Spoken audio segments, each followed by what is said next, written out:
Hello बच्चों, आज की इस क्लास में आप लोगों ने कमेंट किया था कि क्लास नाइन्थ का पेपर मॉडल पेपर आपको चाहिए। तो यहाँ पर हमने आपके लिए क्लास नाइन्थ का मॉडल पेपर ला दिया है, जो विज्ञान का है, विषय विज्ञान होने वाला है और यहाँ पर कक्षा 9 का है। और यह मॉडल पेपर आप अगर रिपीट कर लेते हो तो आप मान के चलिए आपको एक अच्छा नंबर मिल सकता है, और आपका प्रैक्टिस जितना अधिक होगा उतना ही अच्छा आपको नंबर मिलेगा। तो चलिए हम स्टार्ट करते हैं। और यहाँ पर इन सभी चीज़ों को ध्यान दिया करिए कि कितने समय में हमें करना है और कितना इसका पूर्णांक है, इन्हें आप अच्छे से ध्यान दीजिए। और खंड, और यहाँ पर खंड कितने दिए गए हैं, इन सभी को काफ़ी अच्छे से देख लीजिएगा। और कौन सा खंड हमें करना है, कौन सा खंड हमें नहीं करना चाहिए, इन सभी बातों को काफ़ी अच्छे से ध्यान दीजिएगा, क्योंकि आप क्लास 9 में हैं तो अभी आपको कुछ चीज़ें नहीं पता होती हैं। तो चलिए स्टार्ट करते हैं।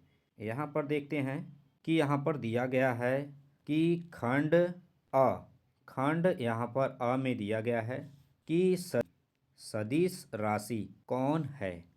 तो कार्य है, या यहाँ पर दाब होना चाहिए, ठीक है, बल है, सामर्थ्य है। तो इसमें से आपको कौन सा लग रहा है। तो यहाँ पर मैं आपको बता दूं, इसमें से सदिश जो राशि है बल होती है। बल एक सदिश राशि है, तो आप इसे याद कर लीजिएगा, बल एक सदिश राशि है। संवेग का मात्रक क्या होता है, संवेग का मात्रक क्या होता है। तो यहाँ पर संवेग बराबर आपको अगर पता रहेगा तो आप मात्रक काफ़ी अच्छे तरीके से पता लगा लेंगे। लेकिन आपको मैं बता दूं, संवेग का मात्रक मीटर प्रति सेकंड होता है। तो यहाँ पर न्यूटन प्रति second, sorry for that, Newton प्रति सेकंड होता है। ए वाला नहीं होगा, ए वाला भी नहीं होगा, न्यूटन। तो यहाँ पर देखिए न्यूटन, और यहाँ पर ये वाला क्वेश्चन जो है आपका न्यूटन प्रति सेकंड यहाँ पर भी दे दिया है और इसमें यहाँ पर भी दे दिया है, ठीक है। लेकिन क्वेश्चन कौन सा सही होगा, न्यूटन प्रति सेकंड, ए वाला भी, यहाँ पर ए वाला भी, लेकिन दोनों यहाँ पर एक ही आंसर दीजिएगा, उसमें से कोई दिक्कत नहीं। एग्जामिनर के द्वारा गलत यहाँ पर किया गया है, जिसने पेपर को वो किया है। तो यहाँ पर न्यूटन प्रति सेकंड, यह एक ही आंसर आपका सही होगा, ठीक है। अब यहाँ पर निम्न में से संवेग का सूत्र क्या होता है। संवेग बराबर क्या होता है, P बराबर क्या होता है, m इंटू वी होता है, ठीक है। m इंटू क्या होता है, v होता है। तो यहाँ पर क्या हो जाएगा, पहला हमारा आंसर सही हो जाएगा। अब यहीं पर हम लोग आगे की तरफ बढ़ेंगे कि एक खिलाड़ी, यहाँ पर देखिए एक खिलाड़ी जो है कूदने के लिए, यहाँ पर देख लीजिए, 1 सेकेंड, अब यहाँ पर बच्चों देखते रहिए। अब यहाँ पर एक खिलाड़ी लंबी कूद लगाने से पहले दौड़ता है। तो यहाँ पर हम लोग देखेंगे आवेग बढ़ाने के लिए, क्या बढ़ाने के लिए, आवेग बढ़ाने के लिए लगाता है, किसके लिए लगाता है, जड़त्व बढ़ाने के लिए, संवेग बढ़ाने के लिए। ये हमारा क्या हो जाएगा, राइट आंसर हो जाएगा। संवेग बढ़ाने के लिए क्या करता है, स्पीड यहाँ पर बढ़ाता है। खिलाड़ी लंबी कूद लगाने से पहले दौड़ता क्यों है, संवेग उसका क्या हो, बढ़ जाएगा। अब यहाँ पर दिया गया है एक मोटर कार का वेग 5 सेकेंड है, और यहाँ पर वेग 5 सेकेंड में 40 मीटर प्रति सेकेंड से घटकर 20 मीटर प्रति सेकेंड रह जाता है। तो मोटर कार का मंदन क्या होगा। तो बच्चों यहाँ पर आप लोगों को क्या करना होगा, सॉल्व करना होगा। सॉल्व करने के बाद आपका आंसर 4 आ जाएगा, 4 मीटर प्रति सेकेंड स्क्वायर, ठीक है। तो यहाँ पर मंदन हमेशा, जो आप मान के चलिए, निगेटिव ही आता है हमेशा। मंदन क्या होता है, त्वरण जो होता है, मंदन कब कहते हैं त्वरण को, जब उसका मान ऋणात्मक आता है। अब यहाँ पर 1 किलोग्राम के पिंड की गतिज ऊर्जा 200 जूल है, उसका वेग क्या होगा। तो यहाँ पर दिया गया है कि उसका वेग क्या होगा। तो यहाँ पर एक पिंड की गतिज ऊर्जा कितना है, यहाँ पर 200 जूल है, 1 किलोग्राम का है। तो आपको पता है कि एम के बराबर क्या होता है, के एक गतिज ऊर्जा होता है, हम भी स्क्वायर होता है, ठीक है। तो यहाँ पर क्या करेंगे आप लोग, के बराबर क्या होता है, तो यहाँ पर इतना हो जाएगा 1/2, और यहाँ पर कितना दिया गया है, यम कितना 1 किलोग्राम है, और यहाँ पर इंटू वी कितना है हमारा 200, ऊर्जा गतिज ऊर्जा कितना है यहाँ पर 200 है। ठीक है, 200 है, उधर जाएगा मल्टीप्लाई हो जाएगा तो कितना हो जाएगा 400 हो जाएगा। 400 होगा जैसे यहाँ पर जब आप इसे सॉल्व करेंगे तो यहाँ पर आपका आंसर कितना आएगा 20 मीटर प्रति सेकंड आएगा। इस सूत्र से आप लोगों को क्या करना है, लगाना है, काफ़ी अच्छे से आपका आंसर आ जाएगा। तो हमें सिर्फ आपको बता रहा हूँ कि आप किस तरह से यहाँ पर लगा सकते हो। तो आप लोग कॉपी पर राइट करके आप लोग यहाँ पर लिख सकते हो। ठीक है, तो अब यहाँ पर हम लोग चलेंगे कि जो यहाँ पर दिया गया है कि जी का अर्थ क्या होता है, जी कब यहाँ पर लगता है, जी कब प्रदर्शित करते हैं, किसको प्रदर्शित करता है, पृथ्वी का आकर्षण बल को नहीं, गुरुत्व नहीं, गुरुत्वाकर्षण को क्या करता है, गुरुत्वाकर्षण को यहाँ पर आप कह सकते हो वाला ग वाला जो होगा गुरुत्वीत्वरण या गुरुत्वाकर्षण को ही क्या करता है, प्रदर्शित करता है। अब यहाँ पर आंसर आगे की तरफ बढ़ेंगे हम लोग और देखेंगे हमारा यहाँ पर क्या दिया गया है। अब यहाँ पर देखिए कि केनाल रे की खोज किसने की है। अब यहाँ पर आप देखिए केनाल रे की खोज किसने की है, ई गोल्ड स्टीन ने। किसने किया है, ई गोल्ड स्टीन, हमारा पहला ऑप्शन ही सही है।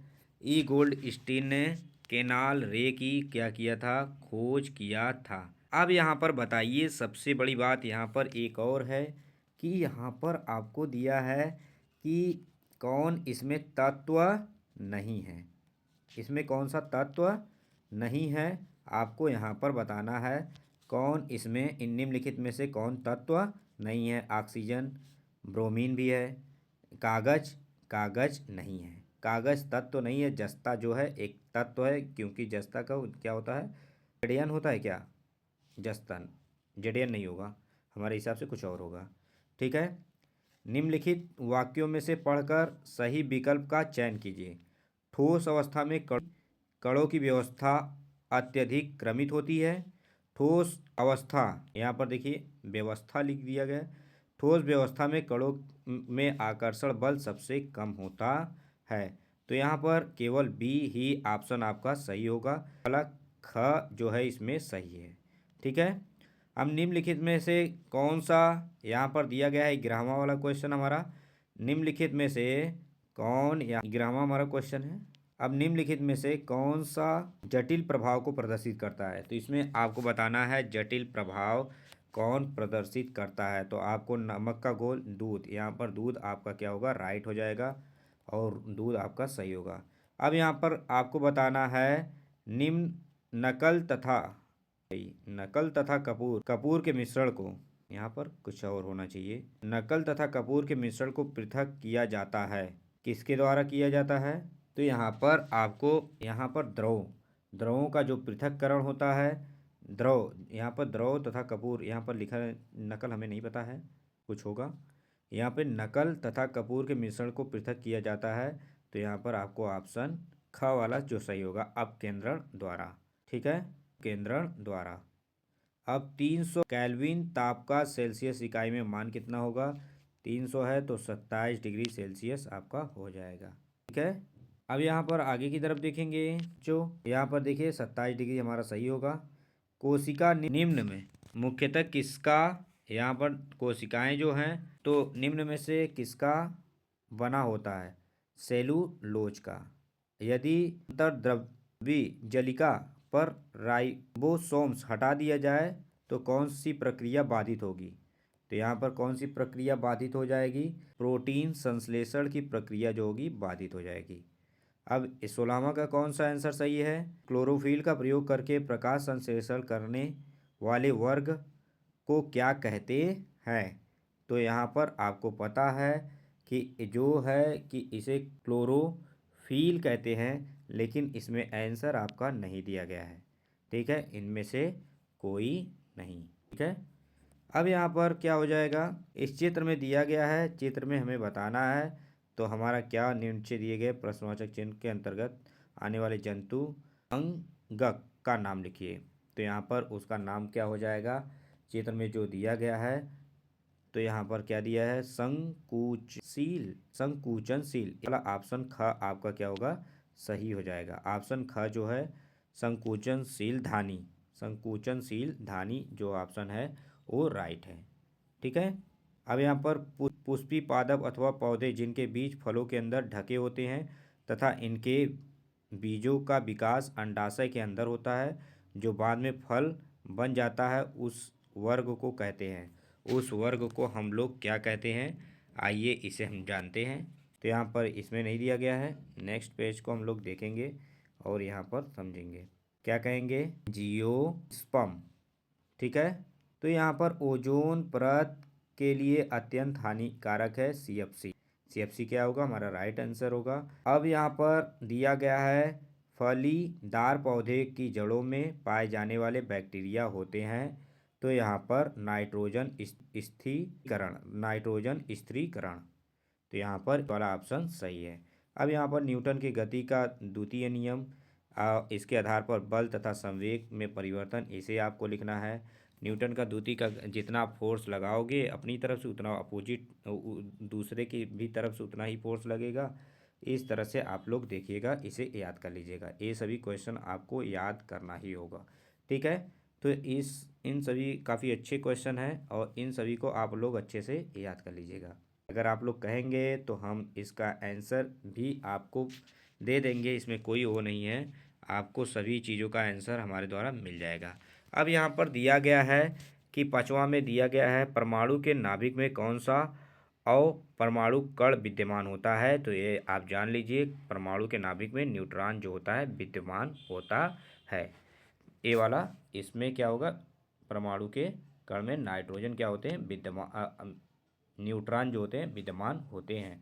तत्व यक्स में प्रोटॉन की संख्या 13, इलेक्ट्रॉन की संख्या 13 तथा न्यूट्रॉन की संख्या 14। तो निम्नलिखित में प्रश्नों के उत्तर हमें देना है कि ये कौन सा होगा।